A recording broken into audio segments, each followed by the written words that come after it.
Hello, good evening, everyone. I hope you guys are doing well. It's been another crazy rainy day and another crazy day for us at the clinic as well. I hope all of you guys are doing well.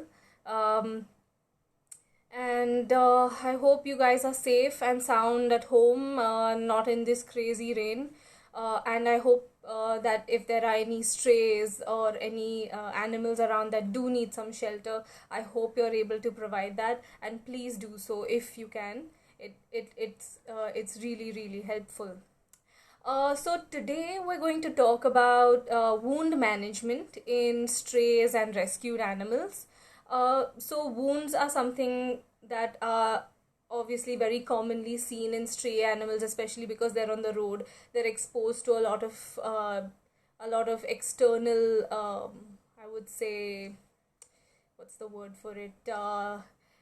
External elements, and they are also exposed to, of course, a lot of abuse from people who are not animal lovers, so to say. Um, so for let's talk about wounds, okay? And we'll also come to maggot wounds, because these wounds are very commonly seen, especially in this weather, and they're very commonly seen in rescued animals as well.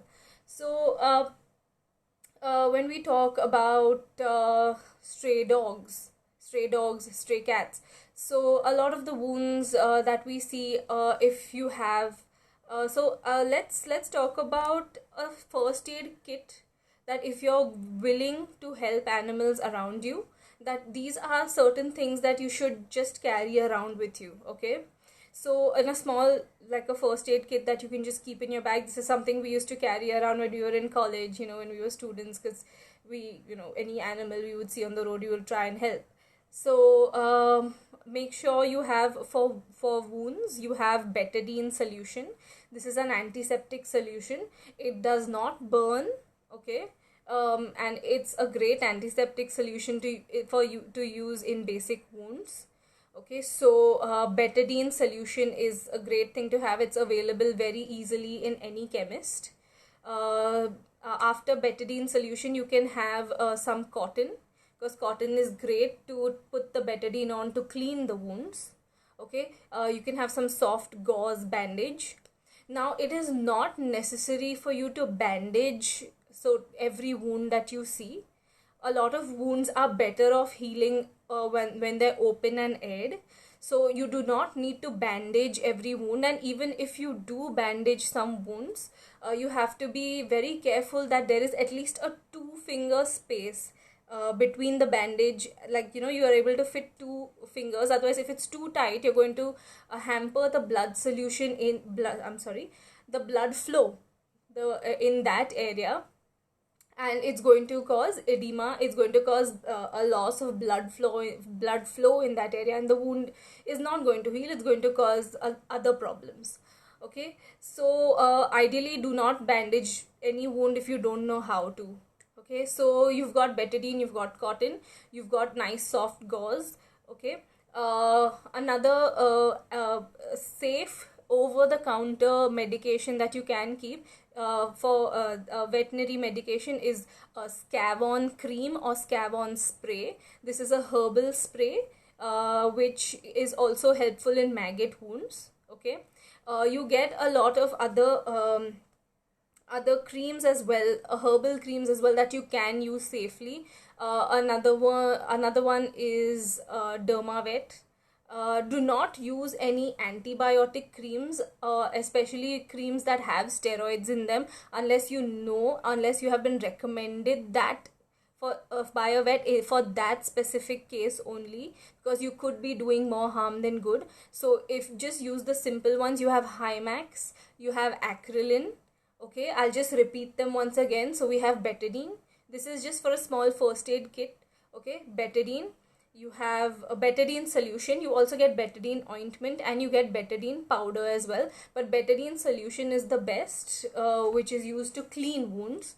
Okay, then you have some clean cotton. Okay, you get cotton rolls, small cotton rolls, very easily in any chemist. The next thing you should keep is just some gauze. You don't always need gauze. but just keep it just in case. Okay. And any safe antiseptic ointment, which would be Scavon. So you get Scavon spray also, because a lot of animals will not let you apply, they might not be that friendly. Okay, so a spray is easy to spray even from a distance. You get creams like Hymax, you have creams like Acrylin, which you can use on wounds safely. Okay, one thing that you need to know is, do not apply turmeric on any wound that you see. A lot of times people see a gaping wound and they straight away try to fill it up with or pack it up with turmeric. Please do not do that. Turmeric or haldi a lot of times contaminates the wound and it hampers wound healing, and when we eventually get to that wound, it's very difficult and a painful process to actually remove all that turmeric in order to let the wound breathe, or to get any medication and treatment done to that. So please do not apply turmeric or haldi to any wounds. Okay, this is for all animals, for birds, squirrels, dogs, cats, any of them. Another thing that you please do not use without veterinary knowledge or without veterinary advice is ivermectin. Okay, so ivermectin is available as a tablet, Neomec, as a solution also, as high-tech solution, etc. Please do not use ivermectin unless it is advised by a veterinarian or given by a vet for that particular case only. There are a lot of times that ivermectin has been given blindly in animals, and ivermectin does have side effects and it does cause toxicity if there is an overdose of it. So you need to use it very carefully, only under veterinary supervision. So please do not use ivermectin just like that. Okay, it is not a solve all, which I have seen a lot of people doing. All right. So so when you first see a wound, okay, if you see that there is active bleeding, now before you approach an animal, make sure it is friendly towards you. Okay, if the animal is going to bite you, you obviously have to back off. You have to be careful unless you know how to handle aggressive animals that are in pain, because any animal with a wound will of course be in pain. So be careful. If you're used to handling animals, make sure that you have a muzzle, okay, or you have someone else with you who can help you handle that animal so that you don't get injured yourself. Okay, a lot of times these animals might try to escape and injure themselves further, so just be very careful when you first approach the animal.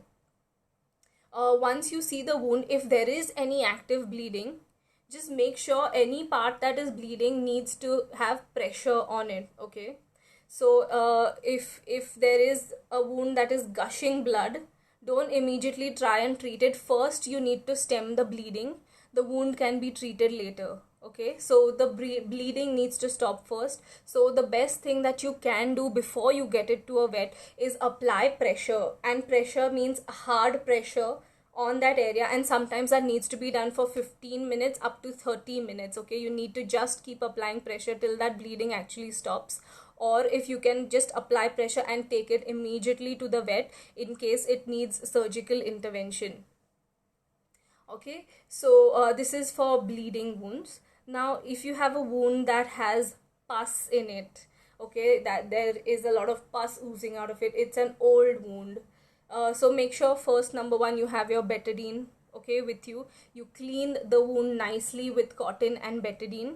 Okay, you can apply any of the herbal ointments. Speak to a vet about the wound. If you can take it to a vet, it's even better, because if it needs antibiotic treatment, it's best that is prescribed by a veterinarian, so that we don't have issues with antibiotic resistance, which is very rampant today and is a serious problem. So do not blindly give antibiotics without veterinary supervision, because in a lot of cases, if the bacteria becomes resistant to the antibiotic, it is very difficult to get rid of it, and it's going to cause further issues. Okay. Next, so we've spoken about it. The first thing is clean it with betadine, okay, and apply the apply Scavon or apply the Scavon spray, which is the easiest thing to do. Okay, that's just basic first aid. So you've actually just, removed any of the dirt around it, any of the infectious agents that might be around it. So just keep it clean, that's all. And let a vet have a look at it. Also, there are NGOs that can come, who know, they have vets on their ambulances who can even come and treat the wound. Okay, so that in case you don't know how to do it yourself, or you're not sure of what is going on with that wound as well. So WSD has ambulances, Yoda has ambulances, there is SOS. um, there are just we have a lot of NGOs that are working for strays on the road, and they do have vets on board who can help the wound heal correctly. Okay, so that is that's just the basic wound treatment, and also how to approach the animal. Now, if it's a bird, especially in this weather, we get a lot of birds, and especially baby birds. Kaushik, I will answer your question in just a minute. Okay, so when you have baby birds, and we have baby squirrels as well that fall down from trees, especially, with the crazy monsoon, the winds, etc. They fall off the trees, and they're kind of obviously separated from their parents, and it's very difficult to reunite them, because we a lot of times don't know. We don't know. Uh, I'm sorry, we don't know where the parents are. Okay, so be very careful. The main thing is, when you find any wet animal, if they're completely drenched, they're shivering, you'll find that their extremities, that the paws or the ears, the claws in birds, they're cold, they're shivering, they're puffed up. The first thing is to get them dried off and keep them warm. Okay, that is the first thing that you need to do before you even tackle anything else, because they could go into hypothermic shock. So you first need to correct that, so that, because the body is currently, it's also focused on healing that particular wound, so it won't be as focused on keeping the rest of the body warm. They just don't have the energy to do that anymore. So just so that we can just supplement that, so that we can help them, so that the body can concentrate on healing, we can keep them warm. Okay, a nice blanket, keep them warm. If they're puppies or kittens, you can use a hair dryer to dry them off very nicely. Okay, that really helps to warm them up. Okay, Kaushik, I'm going to come to your question now. Any animal or bird gets dehydrated, what to do first? Okay, so if you have a dehydrated bird or animal, obviously you can offer water if they are drinking on their own. Never force feed water or any electrolyte solution like Electrol, because there are a lot of times when they can aspirate if you force feed them. Aspiration is when the liquid goes down the windpipe instead of the food pipe, and they can choke on it. So just be very careful. Make sure if you're giving it, you give it drop by drop, so that it goes in the right way. And if they're drinking it themselves also, it's great. But if there is extreme dehydration, in a lot of cases they will need saline, they will need intravenous saline or subcutaneous saline, for which they need to see a vet. Okay. Okay, I have another question. Is it safe to squirt ivermectin injection into a wound in a worst case maggot scenario, when it's unlikely the animal can be caught for treatment? You can do that. Okay, you can squirt ivermectin into the wound, but you have to also be very careful that because the animal is going to turn around, or wherever the wound is, they're going to lick it. Okay, so you need to be very careful, and you need to make sure that you can monitor the animal. If you are using ivermectin, you have to make sure that you can monitor the animal the next day, or or regularly, just to see that you can't just kill the maggots and let it be, because the maggots have to be removed eventually. They're not just going to come out on their own if you leave it just like that, with dead maggots. And even that entire area with dead maggots can get infected, and it can lead to another gangrenous purulent wound. uh, so uh, you're talking about topically on the skin when there's no wound. that doesn't help at all. It's not a spot on.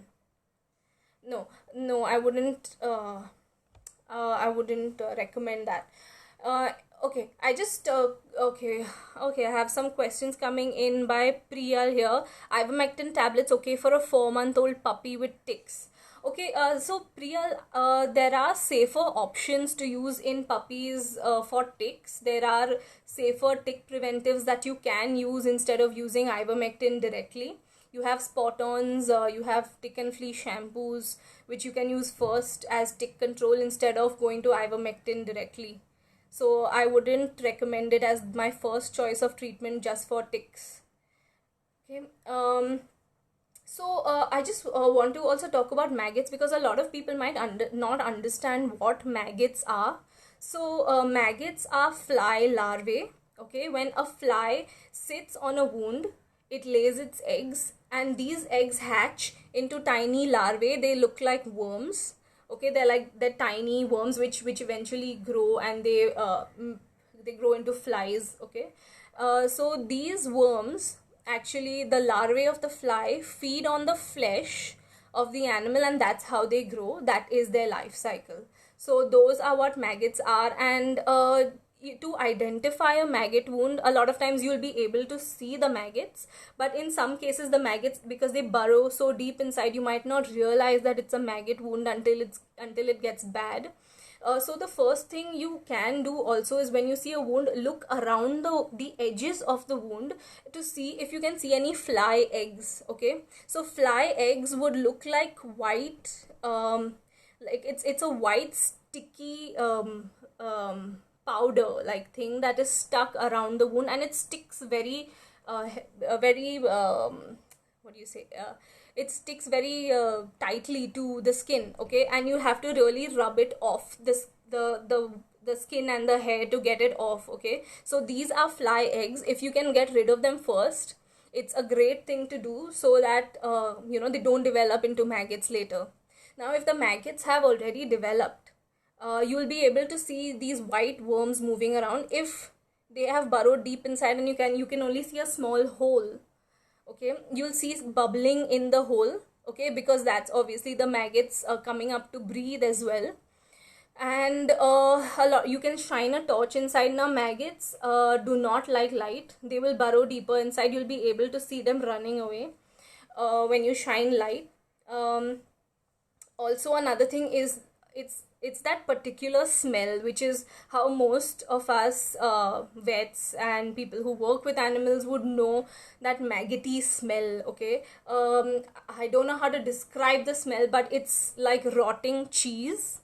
Okay, it's exactly like rotting cheese. It's a disgusting smell, and as soon as the animal walks in, that this is a maggot wound because of that smell. So these are a couple of things that help.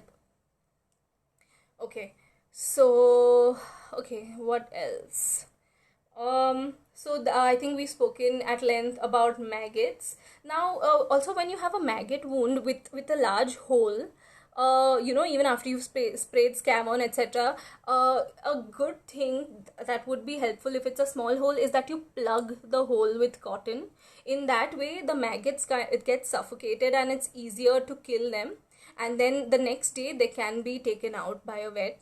Okay, so if you've already put your Scavon, etc., on the wound, and you just plug the hole. Okay, if it's a small hole, you just plug it with cotton. The maggots will suffocate and die, which is also a great way to get rid of the maggots. Okay, I'm sorry, I'm just gonna take this one question here. Are the combination vaccines that include anti-rabies and DHPPI safe? Same question about, we've been using combination vaccines for a long time, and they work well, and they're not unsafe, I would say. So I don't have an issue with those. Okay, what's the first thing to do for a maggot wound? Okay, so the first thing would obviously be, number one, it's the same thing. Clean the wound, make sure there are no maggot eggs. Clean the wound with betadine, and apply the safe anti-maggot drugs that we spoke about, which is either Scavon or Hymax. Okay, apply it. You can apply it even in the wound. Okay, and plug the wound. If it's a small hole, plug that wound so that the maggots can suffocate, and please get it to a vet for treatment, so that because we need to actually go in there and get those maggots out, which is not always possible by people who are not experienced with working with maggot wounds. Okay, are there any more questions regarding wound management? Uh, okay, okay. So, I think we've spoken about basic wounds. I'd like to, I just want to come back to the tiny birds and squirrels that also are very found, especially in this weather. They're wet, they're scared. So keep them warm. Number one, do not force feed them if they don't want to eat. Do not try to push the syringe into their mouth and squirt any kind of liquid, because they can aspirate it and they can choke on it. Okay. Now the safest thing that you could do, a lot of people ask me, okay, what do I feed when I first find a baby bird or a baby squirrel? So for baby birds, the safest thing, because we usually find Alexandrine parakeets, or koals, we find baby koals, etc. So for Alexandrines, fruit pulp is good for babies. Okay, but make sure that the fruit, you cannot give it cold. Okay, everything has to be warm. Remember, their body temperature is way higher than ours, so it has to be warm when you feed it to them. Already their body is fighting for survival, so let's provide that extra supplemental heat so that the body at least doesn't have to fight to stay warm. Okay, so we need to provide that heat. Also, when we feed them very slowly. If they are able to eat on their own, let them eat on their own. So fruit pulp like apple pulp, banana pulp is a good thing to start off with before you can take them to the vet, and they can examine them and give you a proper diet and treatment. For baby squirrels, I found that the puppy milk, which we get in pet shops, Lactol, Royal Canin puppy milk, etc., they work quite well for baby squirrels, and they do quite well on it. If you're not able to find it, please do not give cow milk. Okay, even for these guys, you can start off with a little bit of electrol water if they are dehydrated. Okay. Please do not give Glucon D. Okay, they don't need Glucon D. It's just too high in sugar. Okay, so no Glucon D, but yes, electrol water to a certain extent is okay. A couple of drops. If they're drinking on their own, let them have it. So even for baby squirrels, they can have apple pulp, they can have banana pulp. I think that is the safest thing that you can give most rescued babies. Okay, except obviously dog and cat babies. But there are other things available for dog and cat babies which are more easily available, I would say. So this is what I would ideally feed them. Now, if you find an injured bird, make sure you find out where the injury is. If it's a broken wing, obviously it needs to go to the vet ASAP. Okay, you cannot fix a broken wing yourself. If it's a broken beak, we get a lot of broken beaks as well. Just be very careful. Again, it needs to see a vet. Do not try to self-medicate. Do not put haldi on it. Okay, this is another thing. Do not put haldi on these wounds. Another thing that you can do at home is, again, clean the wound with betadine. Okay, do not try to immediately grab the bird. Okay, like with dogs and cats, you can help them by holding them, etc., but do not try to grab birds because they will die of shock. Because they're already fighting for survival, it'll be too much for them. So you can quietly go, use a towel, wrap them up in a towel, place them in a box or a basket, keep them in a dark, quiet place, let them recover from the shock, and then slowly you can have a look at them, okay, to see what's going on. So that is something that is very important when you're dealing with rescued birds. Okay. Okay, I have another question. I had a couple of cases where the maggot wound is in the upper palate. How would I apply Hymax into the wound in such a case? Obviously, you wouldn't apply Hymax into the mouth. This would obviously need an injection of ivermectin by a vet to kill the maggots, and the dog or cat would have to be sedated, and the maggots would have to be removed after that. I hope that answers your question. So do not okay, I think I need to clarify one more thing. Do not apply any of these ointments into the mouth or in the eyes. Okay, if there is a wound like that, it needs to be seen by a vet if it's a very serious wound. I am only talking about very, very basic wound management here. We're not talking about any large wounds that need either surgical intervention or they need further treatment. Okay, this is just very basic things that you would do before you go to a vet, but this does not replace veterinary treatment by any way. Okay. Okay, so I think we've covered most of it. Okay, so I'll just repeat just what I said in the beginning. If you're planning on helping animals on the streets, if you are willing to do some first aid, if you see an injured animal, so the first thing you need to have in your box is betadine solution, cotton, some clean gauze, Scavon, Hymax, or Acrylin. And I think that's about it to do without veterinary intervention. And if you have any questions, of course, you can easily call up a vet or call an NGO that has a vet, and they will help you with further treatment. Okay, if there is any active bleeding, the first thing to do is put pressure on it. Okay, that's number 2. Point number 3, do not put turmeric or haldi on any wounds. Okay, it hampers the healing of the wound, and it also contaminates the wound to a great degree.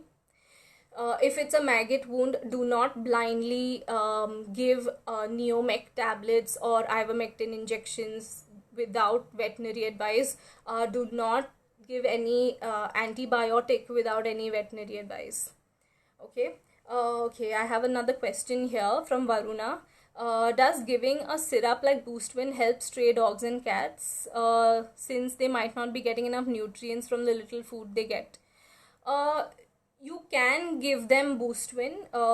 I'm not sure to what extent it will help, honestly, because they do get fed quite well. But yes, giving them additional vitamins is fine. Okay, that's not a problem at all. Okay, so also painkillers would also only be given under veterinary advice. I've seen a lot of people just using meloxicam pretty blindly. So do not use meloxicam unless it has been calculated and seen by a vet and given to you by a vet for that particular case. Not that it's been given for another case and you're going to be using it for another animal. So do not use meloxicam blindly, because meloxicam also has its own side effects, and until it has been evaluated that this animal can safely take it, do not give it. Okay, especially in cats, you need to be very careful. Okay, I think we've covered most of it. If you have any more questions, you can always DM me. I'll be putting up this video on IGTV as well. So if you have any further questions, you can ask them in the comments as well. I am also slowly putting up these videos on YouTube, because there are a lot of people who are not on Facebook or Instagram, and they want the links to the videos. So I will be putting these up on the Critter Care YouTube channel as well. Alright. I hope you guys have a good evening, and if you'd like me to talk about anything else, please let me know, and if you have any questions, please feel free to ask. Thank you so much. Good evening and bye bye.